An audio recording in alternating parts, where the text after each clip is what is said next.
여러분 안녕하세요. 미니모입니다. 좋아요, 댓글, 구독은 사랑입니다. 사실은 오늘 휴방을 하려다가 일단 카메라를 켰어요. 지금 제가 감기에 걸렸는데 편도설이 너무 많이 부어가지고 말을 하기가 조금 힘이 들어요. 그래서 평소 텐션보다 조금 낮은 텐션으로 방송을 할 것 같으니까 죄송합니다. 아이고 목이야. 평소에 제 방송을 들으시던 분은 평소보다 볼륨을 조금 더 키워야 될 것 같아요. 자, 지금은 2025년 6월 13일 금요일 아침입니다.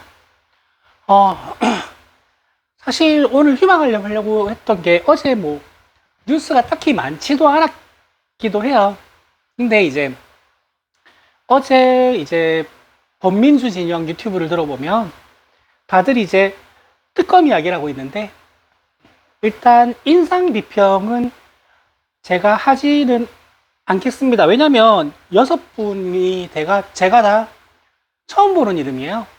그래서 6분 중에서 대통령이 조국혁신당, 더불어민주당에서 각각 한 명씩 임명한 사람 중에서 한 명을 지명해서 임명하면 됩니다. 그리고 어제 범민주 진영 평론가들은 다들 금요일이나 토요일에 임명할 거라고 생각을 하고 방송을 하던데, 아닙니다. 어제 밤 11시, 저녁 6시에 국회에서 날아온 명단을 보고 밤 11시 9분에 임명해서 전달을 했습니다.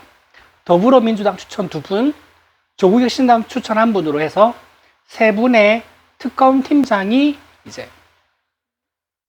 임명됐습니다. 그래서 60명의 내란 특검, 그리고 40명의 김건희 특검, 그리고 20명의 최혜병 특검이 빠르면 이달 말, 늦으면 내달 초에 출범을 할 것 같습니다. 유사일의 최대 규모의 특검이고요. 이게 실제 그렇게 될지 모르겠지만, 내란 특검 같은 경우는 그 반민특위처럼 아예 판결을 하는 법원도 새로 만든다 만다 말이 있는데, 그게 어떻게 될지 모르겠어요. 여튼 거의 팽팽 돌아갑니다. 오늘이 13일이니까 취임한 지 열흘째 되시는 날이네요. 열흘째 되시는 날인데 효능감이 벌써 쩝니다. 코스피는 치솟고 있고요. 외국인 투자는 조 단위로 계속 이어지고 있고요. 물론 저도 몇 번 말씀드렸지만 미국 주식 알파벳에 투자를 하고 있었어요.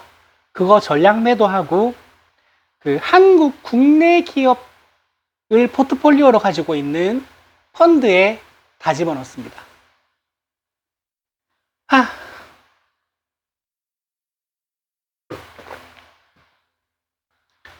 12월 3일 전과 후, 그리고 탄핵이 며칠이었죠? 12월 12일이었나? 13일이었나?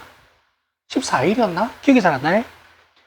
하여튼 탄핵되기 전과 후, 그리고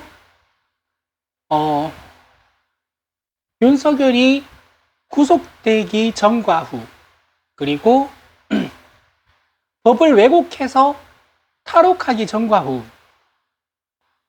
그리고 5월 1일에 이재명 후보가 선출되기 전과 후, 그리고 6월 3일 전과 후, 대한민국은 그냥 다른 나라인 것 같아요. 분위기가. 그리고 6월 3일 대선이 있고 6월 4일 취임하고 난 뒤에 대한민국의 모든 시스템이 굉장히 빠른 속도로 정상화되어 가고 있습니다. 그리고 정상화되어 가는 모습을 보면요, 지난 3년간 대한민국이 얼마나 비정상적인 일이 많이 일어났고 얼마나 시스템이 망가졌는지를 다시 돌아보게 됩니다. 그리고 말씀드렸지만 대통령님은 거의 엄청난 어마어마한 행정가십니다. 아, 이걸 전해야 되겠네. 그 대통령실 그 직원 한 분이 과로에 쓰러지셔서 입원을 하셨대요.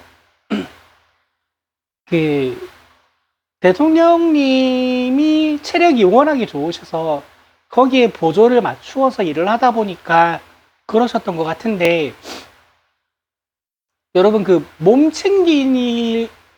그러니까 몸을 챙겨야 되기 때문에 이거를 조금 미뤄야 되겠다, 이걸 좀 천천히 해야 되겠다라고 말씀드리면 안 된다, 지금 당장 해라라고 하실 분 아니에요. 그 대통령실 직원분들, 그리고 비서실 직원분들, 뭐 비서실장님 이하 각 수석들, 대통령님하고 똑같이 보조 맞춰서 일하려고 그러면 여러분 다 쓰러져요. 그래서 몸 챙기시고 건강 챙기시면서 일하시길 바랍니다. 지금의 속도도 저희는 대한민국이 정상화되는 속도가 너무 빠르다라고 느끼기 때문에 이것보다 조금 느려도 괜찮습니다. 여러분의 몸이 국가의 자산이기 때문에 귀하게 여기셨으면 좋겠습니다.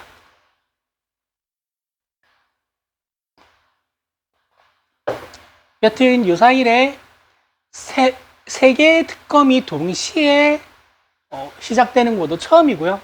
규모도 이제 120명의 검사, 수사관까지 다 합치면 몇 명이 600명이 조금 안 된다 그러던데, 최대 규모가 570몇 명이라 그랬나? 그 정도의 규모가 내란과 김건희의 16개의 혐의와 최혜병 순직의 그 비밀을 풀어낼 겁니다. 근데요, 여러분, 120명이니까 최대 규모라 그러잖아요. 지금 대통령님, 윤석열이 대통령일 때 검사를 보는 관점에 따라 다르지만 최대치로 잡는 시각에서는 150명을 동원했다고 합니다.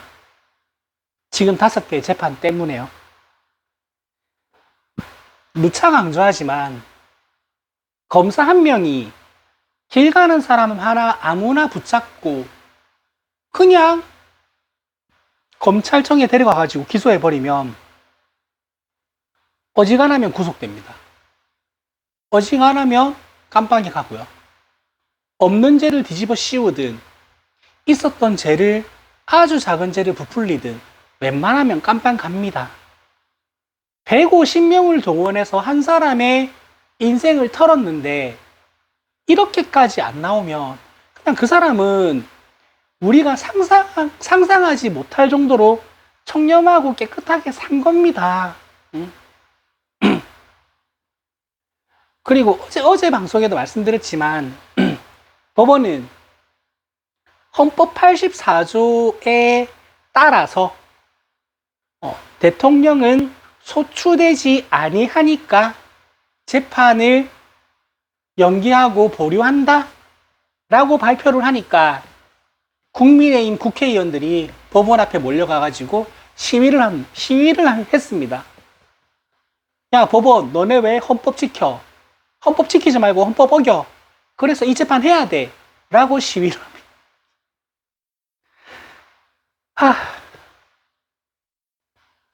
저는 이거 정당 예산 심판, 정치 보복이라는 말을 들을 부담 때문에 하기 힘들 거다라고 이제 많이들 말을 하는데, 글쎄요. 역풍? 정치 보복? 그 정당 예산 심판을 식자재 납품하는 분이 오셨어요, 가게.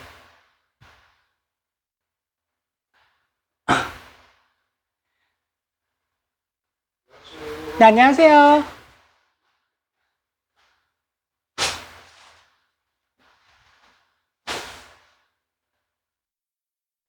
안녕히 가세요. 그,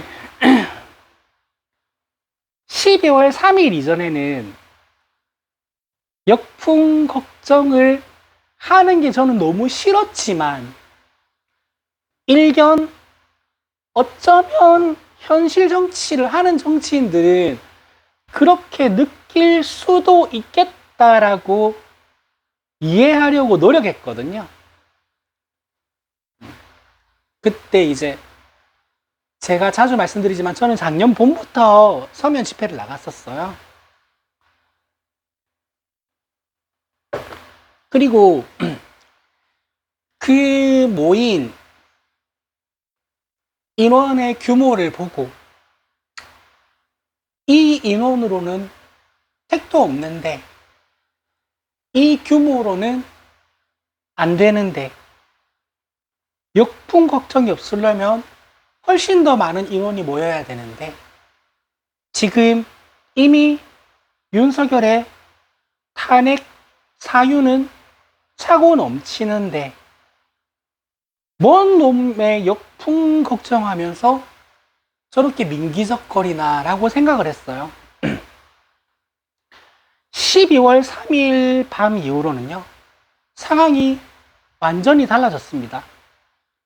국민의힘 정당 해산 심판 청구를 현 정권의 법무부 장관이 한다고 해서 거기에다 대고 강하게 반발할 국민은요, 저는 15%라고 봅니다.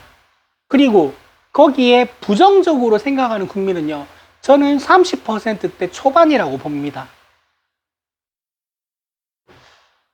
정당 예산 심판을 청구하는 거에 대해서 저는 주저하지 않았으면 좋겠습니다. 107석의 거대 규모 야당을 정당 해산 심판 청구로 넘기는 게 부담스러울 수는 있을 것 같아요.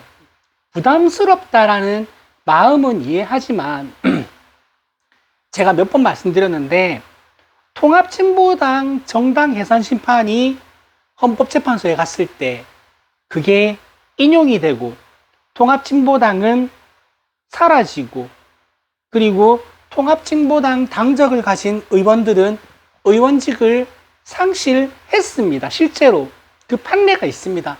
근데 통합진보당의 정당 해산 심판 인용 사유를 생각해 봤을 때요. 통합진보당이 정당 해산 심판에서 인용이 된 사유가 뭐 숫자로 쳤을 때 1이라고 한다면 국민의힘은 100 정도가 아니고요. 한 1억 정도 됩니다. 그 정도로 훨씬 더 심각한 사유를 가지고 있는 정당이기 때문에 저는 글쎄요. 저는 정당 예산 심판에 들어가도 된다고 봅니다. 모르겠습니다. 레거시 미디어는 정치 보복이라고 떠들어도 되겠죠. 떠들든가 말든가. 뭔 상관인데. 너네가 지랄하든가 말든가. 뭐 조중동이 지랄하든가 말든가. 그냥 저는 날려야 된다고 봅니다.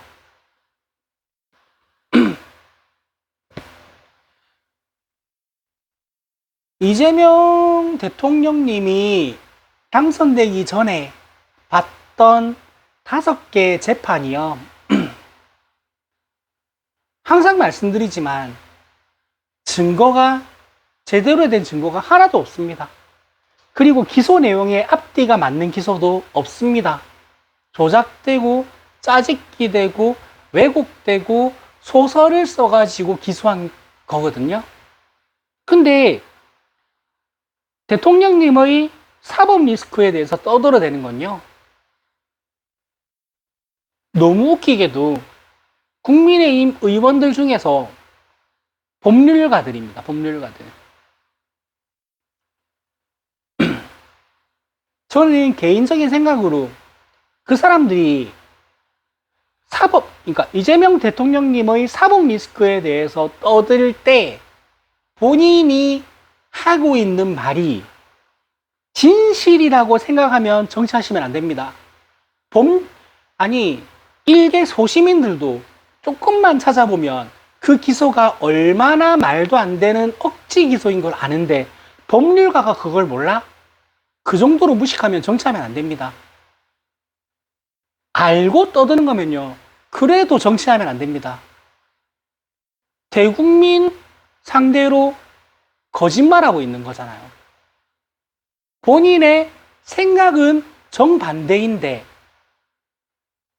상대 적대적인 정당의 대표, 적대적인 정당의 대통령 후보를 깎아내리려고 본인이 생각해도 이건 아니다 싶은데 다르게 말하고 있는 거짓말하는 정치인이잖아요. 그래서 주진우 의원, 권성동 의원 이런 사람들 있죠. 저쪽에 법률가들. 본인이 하는 말이 진짜 본인의 생각이 그래서 그렇게 말하는 거면 당신들은 지적 수준 자체가 정치를 할 자격이 안 되고요. 그리고 실제 사실을 알면서 그렇게 말하는 거면요. 그런 거짓 정치하는 정치인이니까 정치할 자격이 없습니다.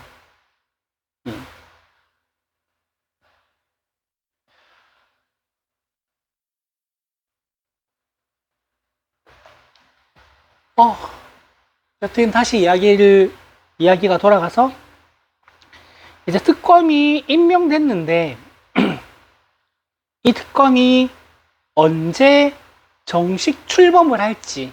왜냐하면 이제 할 게 많아요.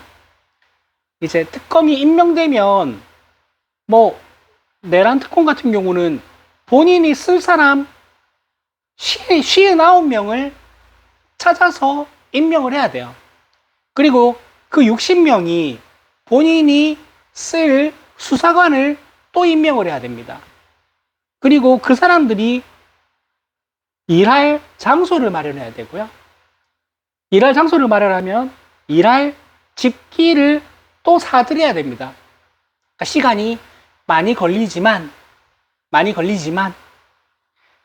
대통령님은 행정력의 대가십니다.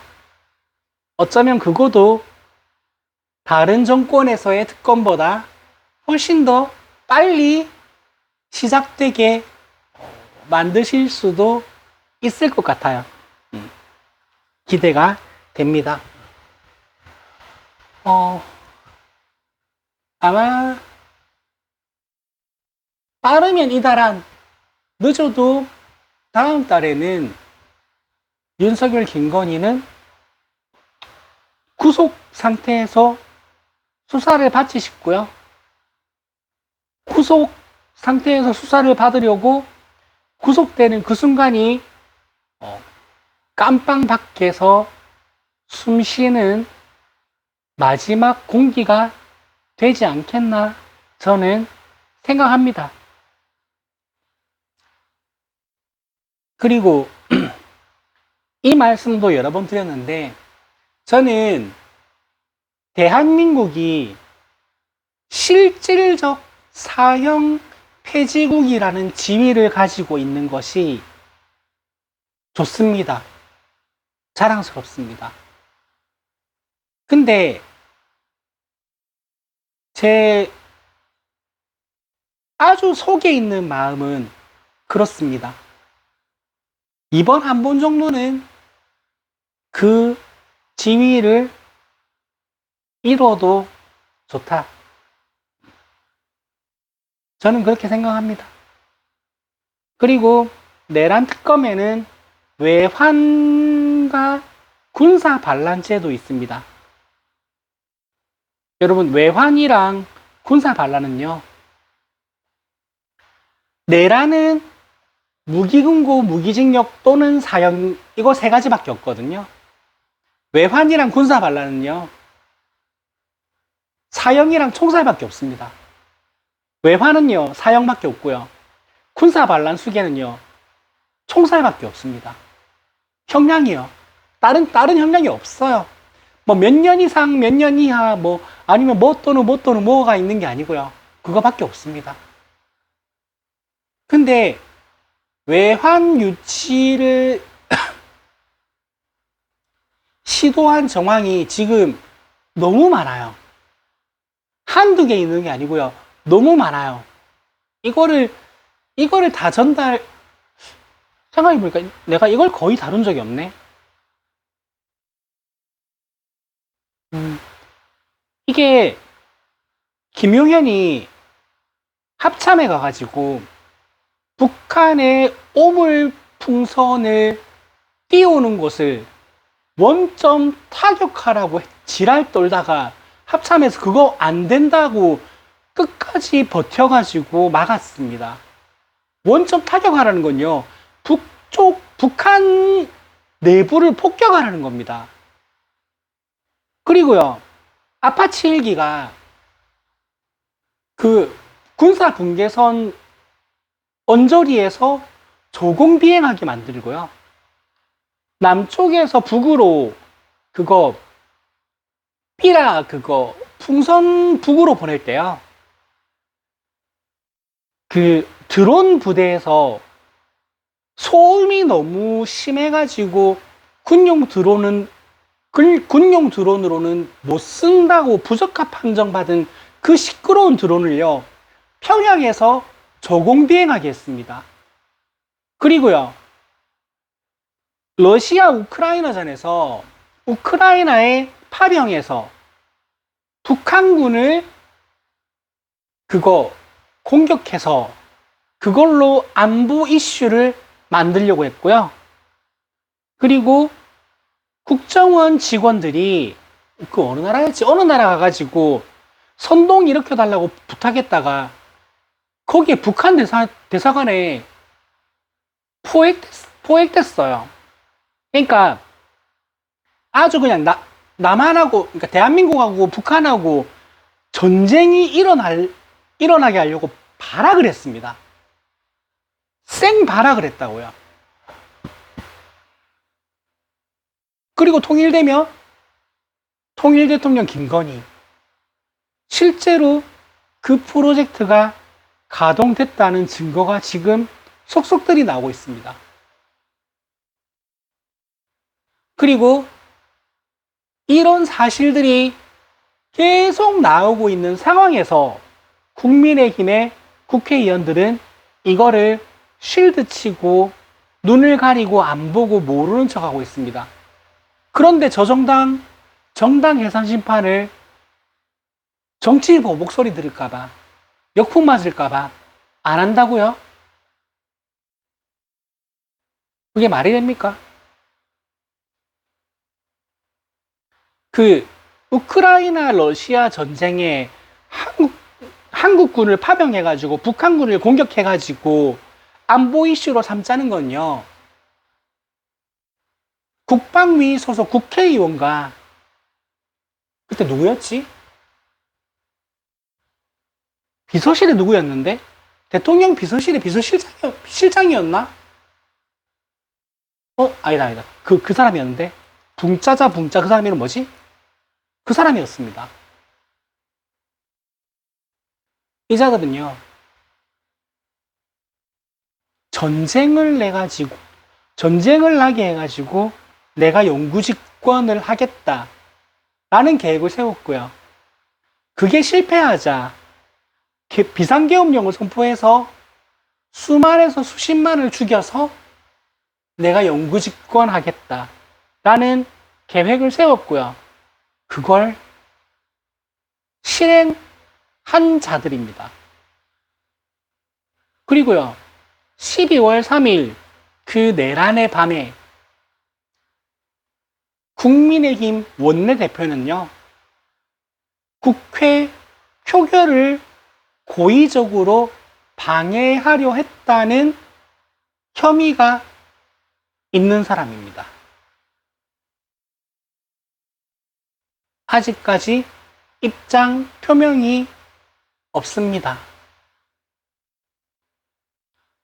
방송을 짧게 하려고 했는데 외환 군사 반란이 들어가니까 이야기가 좀 길어지네요.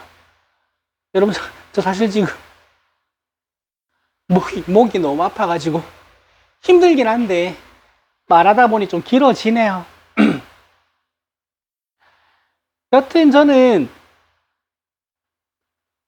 사실 걱정이 조금 되는 게 정당 해산 심판에 대해서 언급이 되면 다들 하는 말은 마음 같아선 했으면 좋겠지만 힘들지 않겠나라고 생각을 한다.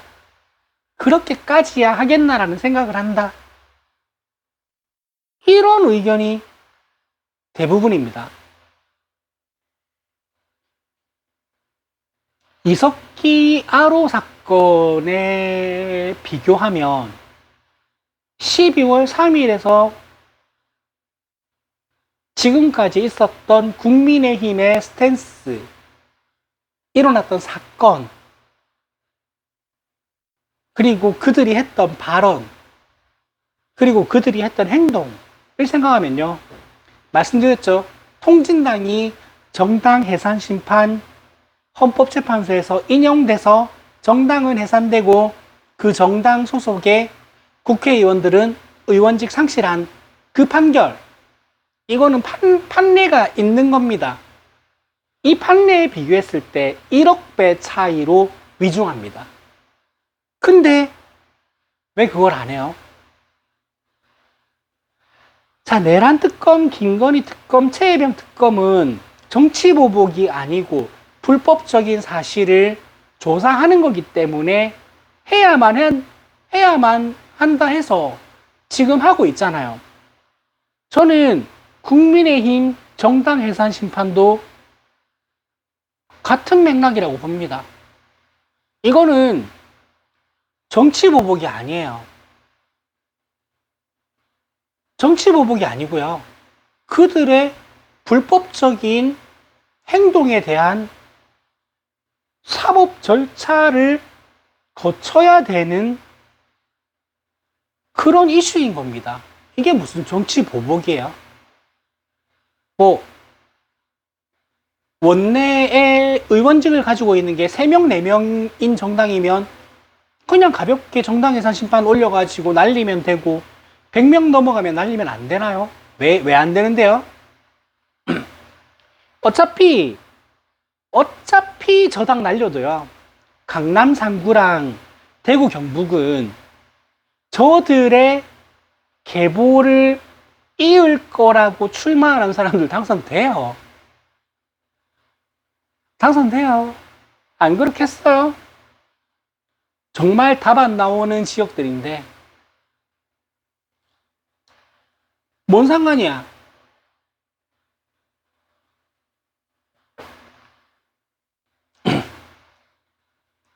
그렇다고 저는 민주당 당원이지만 민주당만 짱 좋아, 민주당이 뭐든 마음대로 했으면 좋겠어 라는 생각을 하는 사람도 아닙니다. 제 방송 오래 보신 분은 알겠지만 저는 아무리 민주당이라도 개헌선을 넘는 200석이 넘는 의석을 가지는 거는 저는 바람직하지 않다고 줄기차게 주장하는 사람입니다.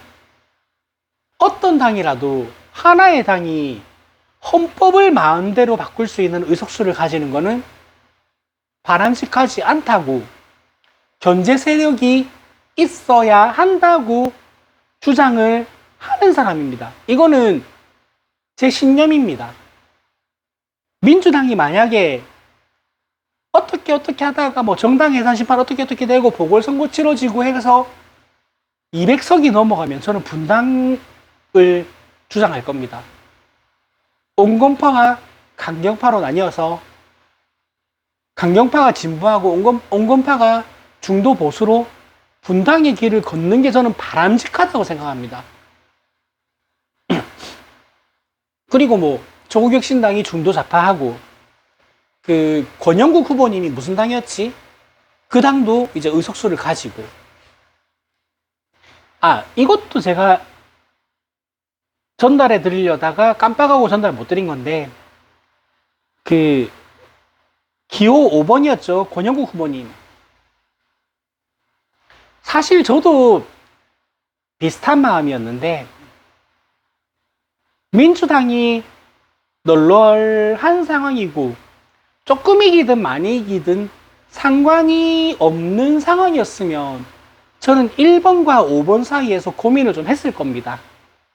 왜냐하면 저런 소수 정당이 힘을 받는 국가가 바람직하거든요. 근데 다들 아시다시피 이번 대선은 너무나도 위중한 상황에서의 대선이었기 때문에 우리가 필요한 건 압승이어서 그냥 5번에 대해서 고민을 단 1초도 해본 적이 없어요. 근데 저 정당이 계속 지속되었으면 하는 마음이 있었습니다. 근데 그 결과 대선 이후에 내가 찍어주지는 못했지만 후원은 하고 싶다고 해서 하룻밤 사이에 뭐 10몇 억의 후원금이 들어왔다더라고요. 전 이건 매우 바람직하다고 봅니다. 그리고 저 정당도 다음 총선에서는 원내 정당이 되기를 바랍니다. 저는 민주당 당원이고 민주당을 지지하고 민주당을 응원하지만 민주당이 100% 옳다고 생각하고 뭐 국회 300석 중에서 300석이 다 민주당이길 바라진 않아요. 건전한 경쟁과 건전한 견제는 바람직하고 필요합니다. 그리고 이제 전 세계 추세로 봤을 때 대한민국도 이제는 원내에 있어야 되는데 아직도 원내에 못 들어오는 정당이 많습니다. 그래서 그 정당들도 원내에 몇 석은 가지고 목소리를 내야 된다고 저는 생각합니다. 그래서 지금 이제 한 석 가지고 있는 정당들 중에서 특히 이제 용해인 의원님이 정치에 조금이라도 관심이 있는 사람이면 이제 이름과 얼굴을 알만한 인지도를 가지고 있는 게 저는 좋습니다. 굉장히 좋습니다. 그리고 김종대 전 의원님, 원외 정당이지만 그렇게 많은 유튜브에 출연하셔가지고 고견을 말씀하시는 거 저는 굉장히 좋습니다. 그리고 다음 총선에서는 원내에 들어오시길 바랍니다. 지난 대선에 그쪽 정당의 앙금이 없지는 않지만 가만히 생각해보면 본인이 이제 대선을 완주하는 것도 불가피한 선택이 아니었나라는 생각이 듭니다. 여튼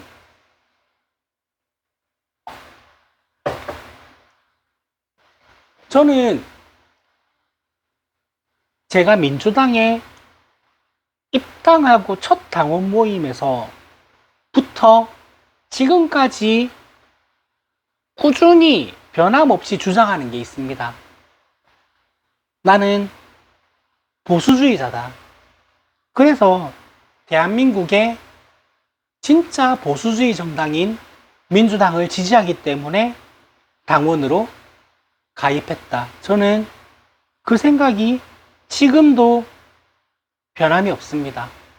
그리고 제가 바라는 세상은요, 국민의힘이 정당 해산 심판에 올라가서 그게 인용이 되고 난 다음에 저 107명이 싹 다 날아가고, 그리고 저 정당이 아주 극소수 의석을 가지고 있는 독일로 치면 네오나치 같은 정도의 정당이 되고 민주당은 분당을 했으면 좋겠습니다. 온건파는 보수로, 강경파는 진보로, 그리고 조국혁신당은 중도 진보가 되든지 더 진보가 되든지, 그리고 3인당 기본소득당 등등해서 의석수가 한 석 말고 몇 석 더 있었으면 좋겠고요. 이것도 여러 번 말했는데 저는 녹색당이라는 정당을 제 스스로는 좀 받아들이지 못합니다. 정당의 정체성이 저럴 수가 있나? 라는 의문을 갖긴 하지만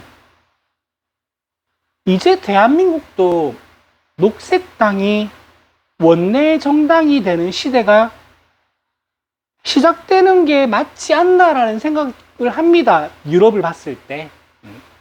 그런 생각을 합니다. 그래서 저는 법무부 장관에 누가 임명될지 모르겠어요. 지금 국민추천제 때문에. 어제도 말씀드렸지만 국민추천제에서 추천이 제일 많이 들어온 게 법무부 장관이래요. 그래서 내가 그 기사를 보고 아, 저거 최강욱 추천했구나. 바로 알겠더라고요. 근데 최강욱 전 의원님 거기 못 갑니다. 여튼 법무부 장관이 어떤 분이 들어오실지 모르겠지만 저는 대통령님도 마찬가지고 앞으로 임명될 법무부 장관님도 마찬가지고 망설임 없이 정당 해산 심판 청구 하시라 이렇게 말씀드리고 싶습니다. 그리고 여러분 그 국민추천제 저는 어제도 말씀드렸지만 저를 추천했습니다. 뭐 대단한 자리가 아니고요. 그냥 교육부에 말단 실무 자리라도 주면 나 정말 잘할 수 있다 라고 이제 추천했어요. 어제도 말씀드렸지만 저는 그 성적이 하위권부터 최상위권까지 중학생들 그리고 제가 마이스터고나 예체능 고등학생은 가르친 적이 없어요.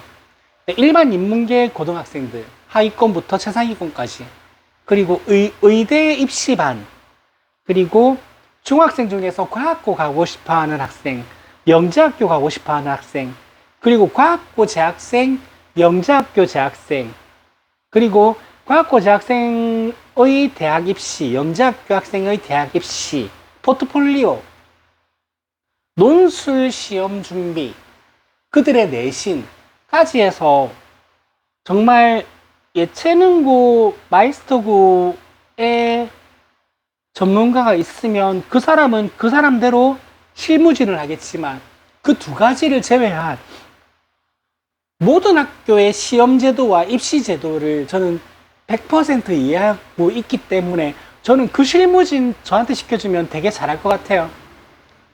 이게 장난 반인 게 아니고요. 안 되겠지만 정말 시켜주면 난 진짜 잘할 자신 있다고 생각해서 저는 지원한 겁니다. 오해하지 마세요. 이 장난은 아니에요. 그러니까 이런 마음이에요.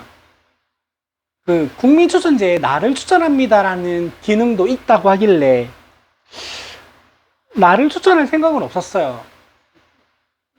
여러 인사를 생각을 하다가 어제도 말씀드렸지만 떠오르는 인사들이 다들 원내의 지역구 의원님들이어가지고 이분을 추천했다가 진짜 돼버리면 의석수가 하나 비기 때문에 망설이다가 아 맞다 나도 잘하는 게 있잖아 내 전문 분야가 있잖아 라고 생각을 해서 한 거예요.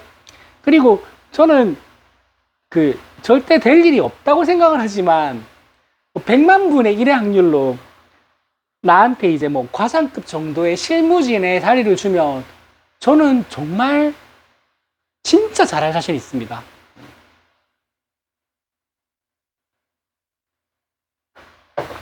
저만큼의 내신 제도와 입시 제도에 대한 폭넓은 다양한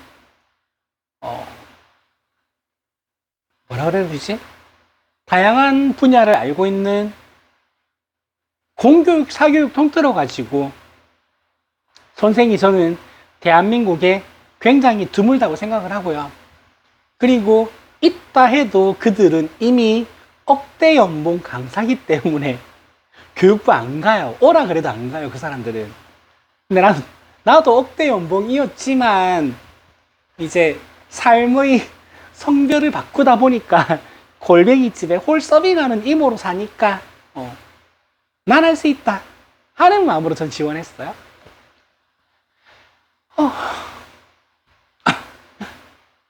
여러분, 목이 너무 아파요. 조금 조용조용히 살살 말하면서 짧게 끝내려고 했는데 또 막상 방송을 계속 하다 보니까 목소리가 커지고 또 이제 하고 싶은 말 늘어놓다 보니까 방송이 길어져가지고 여러분, 저 지금 목 아파 죽겠어요. 오늘은 여기까지 하겠습니다. 근데 오늘 진짜 오랜만에 드는 고민인데 이거 제목 어떻게 뽑지? 여튼 오늘은 금요일이고요. 저야 뭐 그 밤새 문 여는 술집 서빙하는 사람이어가지고 주말이랑 상관없지만 일반 직장을 다니는 미니모, 나도 이거 무슨 명칭을 만들고 싶은데, 노영이 TV는 그 구독자분들은 영친이라 그러고 사장남촌들은 그 익현이라 그러고, 나도 민친이 미친이 같아. 희친이 고민 좀 해볼게요. 쓸데없는 얘기 또 길어진다. 오늘은 여기까지 하겠습니다. 좋아요, 댓글, 구독은 사랑입니다. 여러분 안녕.